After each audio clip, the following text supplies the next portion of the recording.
Have you ever really desired to have just the amazing dream team that can run your martial arts dojo without you so that you have more time for your family, more time to train in the martial arts that you love, and more cash in your bank account? Hey, if that sounds like you, you've got to watch this video because I'm going to teach you how to transition it into having a dream team versus a team that hates coming to work every single day and feels obligated to do it because of some type of loyalty to you. If that sounds like you and what you want to learn, hang around.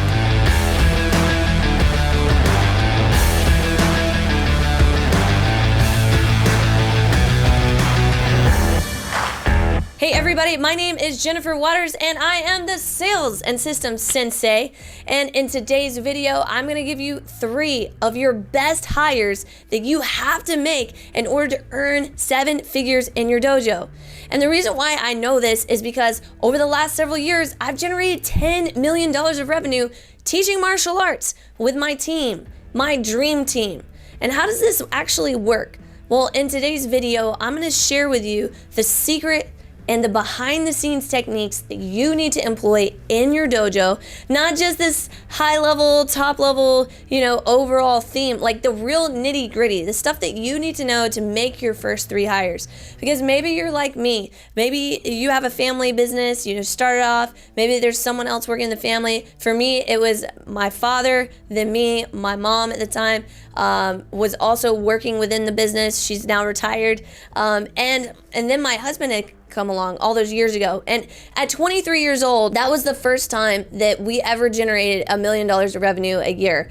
And so we've been doing it since then, consistently, and the revenue's only gone up.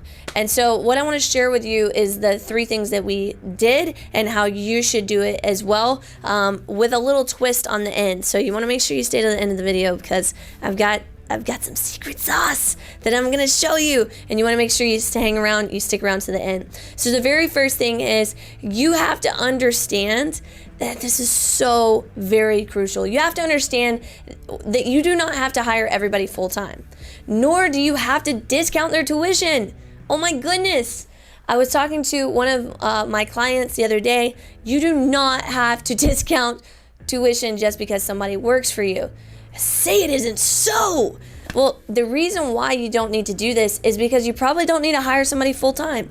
I mean, full-time is a different level of responsibility all in of itself. Like, you have to start thinking about benefits, 401ks, paid vacation, sick leave, like all these other things that frankly is very, very challenging to think about, especially when you're trying to grow a business. You need to keep the main thing the main thing. And if you're under $1 million of revenue, you need to be focused on selling one program and generating revenue.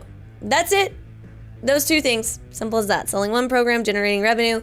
Everything else are things that you can work on in the back end, but that needs to be your main focus if you're the CEO. Not the only thing you do, but your main focus as a CEO. So the very first thing you need to decide is how many hours that this person needs to work. And I can tell you what, you don't need a lot of full-time people working for you. You really don't. You are full-time plus, and probably some other members of your family might be full-time plus, but you don't need to bring somebody else in and hire them full-time until you've been doing $1 million of revenue for a couple of years.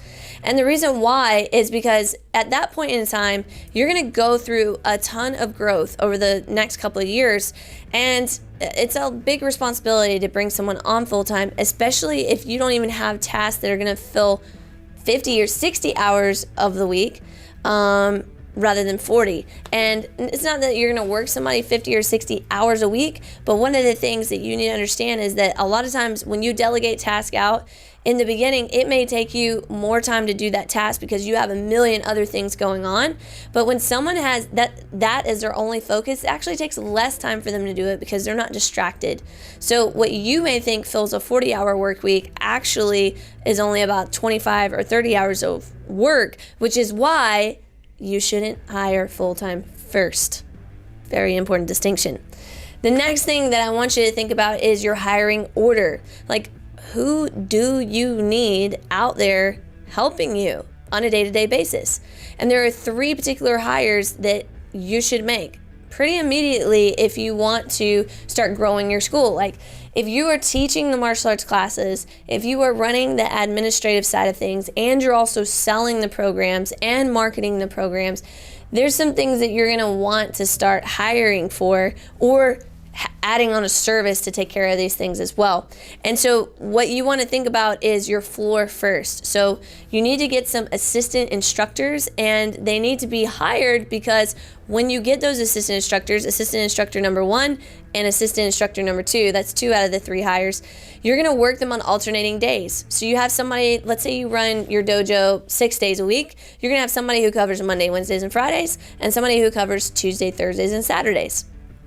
If you have this alternating schedule, when Mr. James wants off and Miss Susan is working alternate, Mr. James can talk to Miss Susan and they can swap shifts. If you've only hired one person, now you're stuck, because what happens when one is out sick or one wants to go on vacation, you don't have anybody else to fill in. So hire in pairs, especially if it's something that's going to be part-time. And if you can't budget for 2 people to start working for you, don't hire 1. Very important lesson that I learned early on. So if you can't budget for 2, don't hire for 1. It's in part-time roles, okay? I'm not saying you should hire 2 full-time people. I'm saying part-time roles. Now, the other thing the 2 out of the 3, the other thing that you need to seriously consider is adding on a dojo assistant. You know, our clients that have added on a dojo assistant are getting back so much time. They're not having to pay somebody to follow up on leads and then manage that person that's following up on the leads. They don't have to pay somebody to run their Facebook ads or spend hours behind the computer trying to figure out what happened to the latest meta algorithm or Facebook or Instagram algorithm. Someone else is taking care of it for them. And they don't have to spend hours going through and calling back students and figuring out why they haven't been in classes, or figuring out what they should do to help onboard a new student, make sure that they understand all the ins and outs of being a new student within their dojo, because their dojo assistant handles all of it and does it seamlessly and has systems and procedures that are followed, and is also managed by somebody else that's taking care of all those things and just simply reporting back the status and the metrics to themselves, right? So the client gets all that taken care of. So those are my top 3 hires. Now, if you stick around, like I said, I'm gonna give you the secret sauce, so you wanna just hang around for just a few more minutes. And hey, look, if you're like, well, how do I get my hands on a dojo assistant? My recommendation would be to go to sevenfiguredojo.com, and so you can watch and see how exactly our dojo assistants work and what we do to help jumpstart school owners on their way to 7 figures. So go to sevenfiguredojo.com and take a look at the video. If it sounds like something that you'd be interested in, book a call, get on the phone with me or one of my other team members, and we'll go ahead and explain the whole thing to you. Okay, secret sauce. What order you need to hire in forever and ever and ever moving forward. And I made a ton of mistakes on the journey towards 7 figures, and even past 7 figures once I hit it at 23 years old.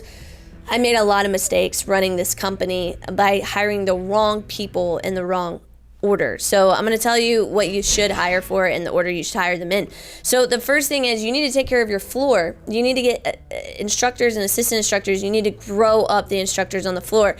That needs to be the first thing where you get some more free time from. And a lot of times as martial artists, you know, I'm a 5th degree black belt in Kempo karate. I'm a pro fighter. Like, I love martial arts and I don't want to give that up. I like teaching. I like teaching kids. I like teaching adults, and I didn't want to give that up. And it wasn't even about giving it up as much as it was teaching somebody else to do what I did.